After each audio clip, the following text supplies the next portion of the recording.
Well, hi everyone. I'm John Retland, and here is a look back at Sting's failed 1990 WCW title run.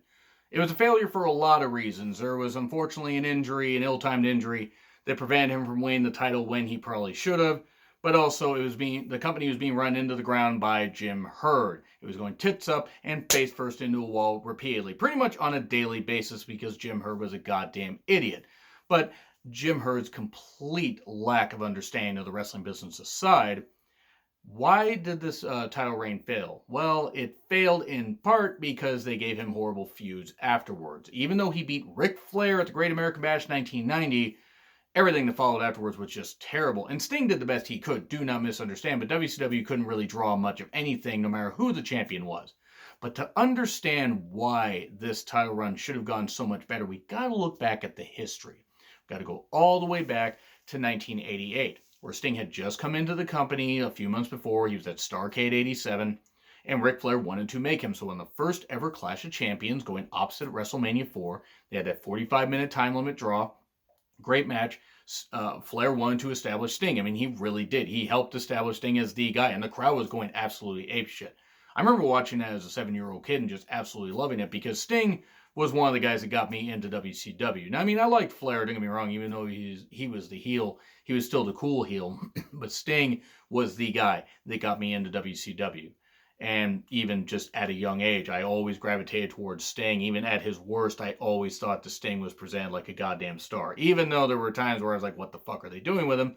I'm just going to mention WCW 2000 and the Human Torch match for no reason. But before that, we had that great Clash of Champions match. And then, Sting would putt around. He would do his own thing. Flair would be the champion. He would have that rivalry with Lex Luger. Sting would do a lot of great things. He would team with he would team with Dusty Rhodes against the Road Warriors. He would have some great matches. He was doing some great stuff. He really was. Sting was just absolutely on fire. Showing off a great amount of agility, athleticism, the likes of which not that many people had seen, especially in WCW. Even though there were some great athletes, Sting brought some energy to it. So all the way through 88, after that match, Sting was doing his great stuff. Sure, he may have not, gotten the championship. He wasn't going to get it yet. But then Ric Flair was still the champion. He feuded with Luger. Great match at Great American Bash 88, in the house shows, and then at Starrcade 88. You had Flair against Luger, and he beat him there. Then you had Sting team with Dusty against Road Warriors, as I said. So, Sting was being built up and everything. And then you go in 89. You had the Flair Steamboat trilogy. Steamboat beat Flair at Chi-Town Rumble. Retained in a controversial finish at Clash of Champions in the Superdome that, unfortunately, the crowd really wasn't much of anything. And then also, you had Wrestle War 89 where Flair beat Steamboat. And all this time, Sting was feuding over the TV championship, eventually capturing it, feuding with Great Muta, controversial finish at Great American Bash 89, and Flair had come back and faced off against Terry Funk at Great American Bash 89 in a great match. They would continue to have their feud. All through this, we had that disputed finish, and the TV championship got held up. Muta claiming he won it. He actually didn't. And it was a way to get the title off of Sting without having him lose, but still to have them continue their feud. They would, and at the end of that Sting, or at the end of the Sting Muta match, the fans were all mad. End of the Flair Funk match, Muta comes out and tries to take advantage of Ric Flair. Sting comes down, he saves Ric Flair. So suddenly, these guys that had feuded at Clash of Champions 88 and had this uneasy, tension between them, even when Ric Flair was a babyface, suddenly Sting is aligned with Ric Flair. They do that on TV and stuff like that. This uneasy alliance, but it's kind of working because Sting has Flair's respect, and vice versa. Sting was not going to stand by and see the Great Muta do that after he had been screwed out of the TV championship. So we build up this thing where it's Sting and Ric Flair against Muta and Funk. In the House is on, a clash. And then also at Halloween Havoc 89, where Bruno Sammartino refereed the Thunderdome match. And can't we get beyond Thunderdome? That's right. I was going to work that in here. And it was designated Terminators. You guys had to throw a towel in. It was Gary Hart for the Funk Muta team and Ole Anderson for the Flair Sting team. And there was some funny stuff, like Muta having to put out a fire with his mist and stuff like that. He's like, no, but I'll just stop it because, they had the electronic stuff lower in the cage, and then fire caught, and he was like, nope, fuck it. Just did the mist thing. Pretty goddamn cool, especially for 8-year-old me. Muta was goddamn awesome, still is. So, they do that match. Flair has a blow-off with Funk at Clash of Champions the following month, and then we build up the weird tournament that they had, the 4-man tournament and a 4-team tournament, but it was Muta, Flair, Luger, and Sting, and it was such a convoluted point system and stuff like that that somehow Sting and Flair got, into the finals, despite all the weirdness and stuff like that. It was a weird round-robin tournament, and what happened is Sting would beat Flair. He'd do an inside cradle, the devastating inside cradle, the most devastating move in all of professional wrestling, to roll up, and he'd beat him. So all of a sudden, he beats the world champion. They've had this easy, uneasy alliance, this kind of stuff, and the Horsemen show up at the end of Starrcade 89 and do the 4 thing. Sting is part of the 4 Horsemen. Okay, so all this stuff is going on, so everything seems all great, but nope, we go to Clash of Champions 10. Sting had wanted to face Ric Flair. He's like, hey, I've helped you out and stuff like that. I feel I've earned a world championship shot. Signs a contract. Horsemen aren't happy about this. Flair says, don't beat him up, guys. Let's try to convince him and talk him out of it. Sure, we're going to kick him out of the Horsemen, but let's do this. Oh, wait, they kick him out of the Horsemen, and then they're like, well, you got till the end of the show or we're going to beat you up. Then they proceed to beat him up. And I did a review of Clash of Champions 10, so I'm not going to go over all the events, but at the end, Sting tries to get in a steel cage match, gets pulled off the cage by Doug Dillinger, and tears his ACL. The build was going to culminate at Wrestle War 90, where Sting was going to beat Ric Flair, and that was February 25th of 1990. And I'll be doing a review of that at some point. And that was going to be a great blow-up. It was going to be an incredible blow-up because the fans they were chanting, we want Sting, we want Sting, we want Sting. They wanted Sting to be there. They wanted Sting to be the guy. He had been anointed their guy pretty much since the Clash 2 years before. But they built and built, and they built this pretty goddamn well, and then the ACL tear kind of took it out. All this time, Lex Luger had been U.S. champion for about 9 months at this point. Been a heel. Been a pretty damn good heel. Been having some good matches, and I might even do a reflection at some point on Luger's U.S. title runs, like in 89 to 91, stuff like that, because I'm not fond of giving credit to Luger, but I do have to do that, but that's a little tease for later. So, since Sting tore his ACL, Luger was the only one they could plug in. So they plugged him in. They switched him babyface and the TVs leading up to it. And suddenly, Lex Luger, as U.S. champion, is facing world champion Ric Flair. Now, they did goofy finishes kind of stuff, and they didn't want to have Luger beat him because Sting had been promised a championship by Flair. So they did all this stuff, and then they did Capital Combat 1990, where Sting was still appearing on TV despite the fact once he could actually walk and stuff like that, he couldn't wrestle yet because he had torn his ACL and was able to come back like 5 months later. I don't know how good his knee was, but boy, he must have trained really goddamn hard. Or maybe it wasn't as bad of a tear and they just had to go into repair. I'm not sure. I'm not a doctor. I don't even play one on TV because that would be scary. But with this, Capital Combat had Sting locked in a cage, and then RoboCop had to come save him, and oh boy, it was so fucking bad. I'm going to be retro-reviewing that too at some point, but Sting was locked in a cage. Luger was facing Flair. So they revisited this feud, which actually is a pretty damn good feud. Luger and Flair is a pretty damn good feud. And all the while this is going on, the Horsemen are trying to stop Sting and stuff like that. And then they had to run away from RoboCop, which was just a great idea. Great goddamn idea. Terrible idea. Absolutely horrible. Why they booked that, I don't know. Probably because Jim Herd's an idiot. I had to revisit that. So then you build up this whole thing, Great American Bash 1990. And I believe it's July 7th, 1990. You had Sting versus Ric Flair. The Horsemen were in Flair's corner, obviously. Sting had the dudes with attitudes, which I believe was the Steiners and Paul Orndorff.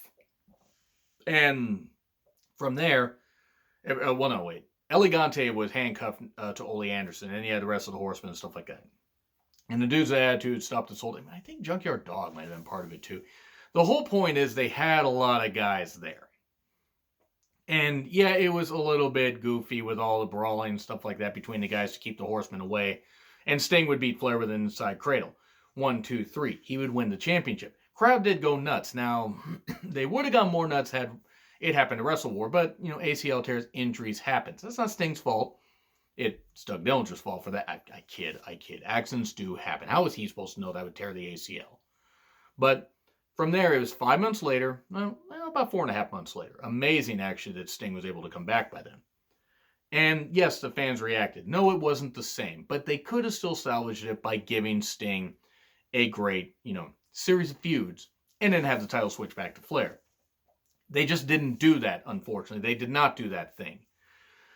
And what happened was a series of bullshit. And I actually had to write down notes on this stuff because a lot of WCW sticks in my mind, but some of it, holy fuck, it's just so goddamn bad. Clash of Champions 12, he feuded with the Black Scorpion. They started with the Black Scorpion feud. It was a guy in a black mask and a black bodysuit that was using magic and spoopiness to scare to scare Sting and say, I'm coming for your championship, this kind of stuff. The voice also was Ole Anderson.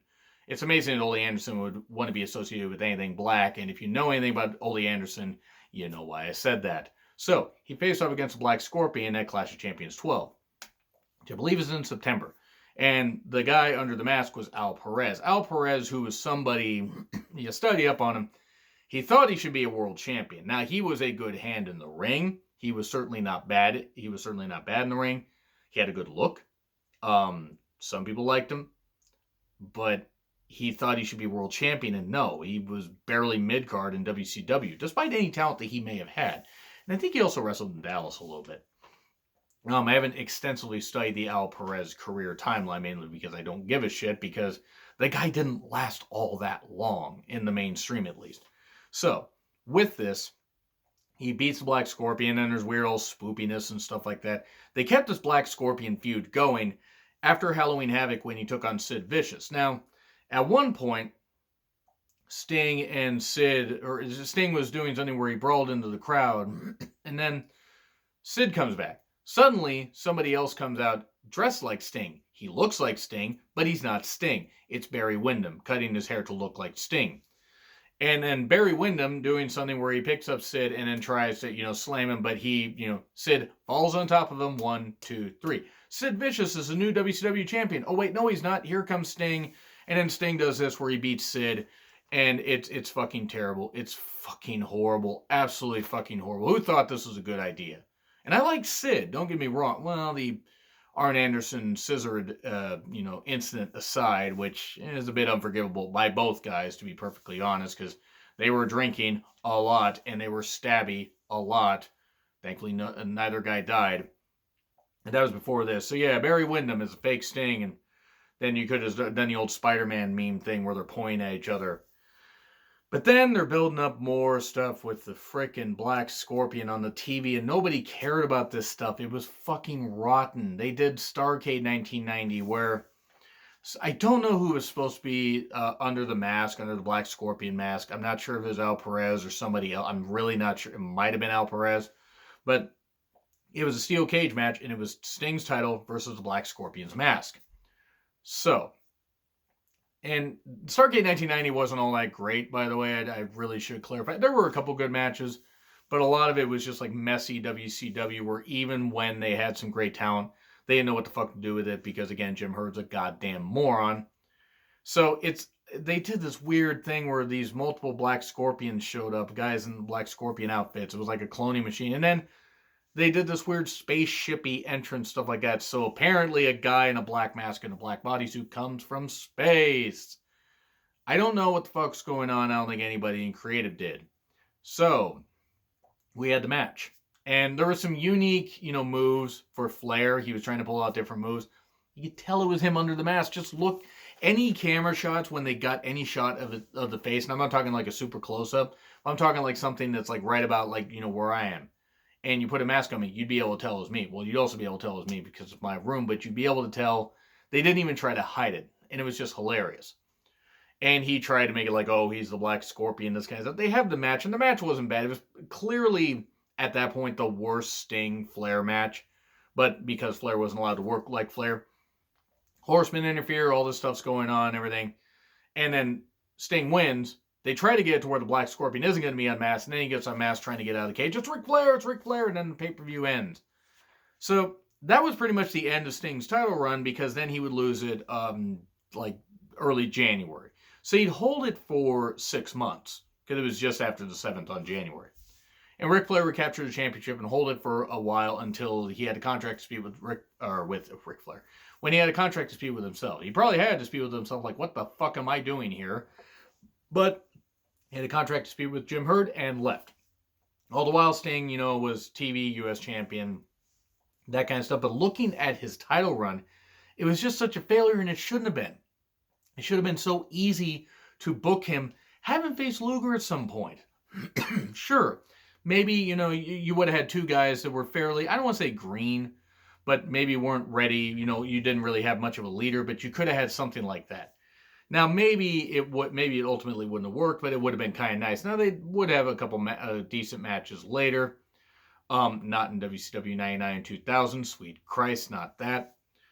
But at least then you had two young guys. Now, Flair shouldn't have been pushed out of the picture because Flair could have a good match with just about anybody until later in his career. His Impact run was a perfect example of him being 60 years old and not needing to be in the ring. Or, about 60 years old. 60, 61. This whole title run could have gone so much better, and it didn't. And it's a shame because they had a chance to have a good, talented, energetic young superstar lead WCW into the future. And now they did the Black Scorpion stuff and the stuff with Barry Windham and all that and Sid Vicious. And it turned Sting to shit. Sting didn't even win the championship again until 1992. So he didn't even win it for another 13 months. He would feud with Luger. They would have a pretty damn good match at Super Brawl 2. Then he'd hold it for a bit and lose it to Vader at Great American Bash 92. Any of the feuds, any of the stuff, the buildup was great. Injuries happen. They still could have salvaged it, and they didn't. And that's ultimately why it was a goddamn failure. The Black Scorpion, ladies and gentlemen, that would pretty much be the kiss of death for any. But love to know what you guys have to say in the comments. Like, share, subscribe, Twitter handle in the description. I'm John Ritland. I'll see you soon.